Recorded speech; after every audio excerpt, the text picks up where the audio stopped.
గొల్ల వేషం. ఈ గొల్ల వేషాన్ని మందిడి వేషం అని కూడా అంటూ ఉంటారు. ఈ వేషాన్ని రెండవ రోజైన గురువారం ఉదయం వేస్తారు. ఈ గొల్ల వేషంలో కైకల రెడ్లు, చాకలి కులస్తులు మాత్రమే పాల్గొంటారు.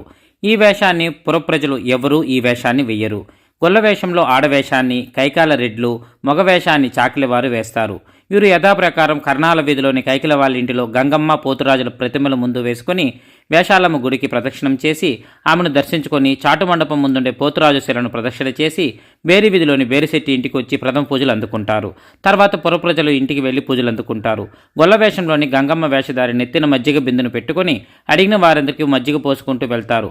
బిందులోని మజ్జిగను కూడా పురప్రజలే నింపుతూ ఉంటారు. కాబట్టి బిందులోని మజ్జిగ అయిపోదు. గొల్ల వేషంలో మగ వేషధారి ఇలా పాడుతూ ఉంటాడు.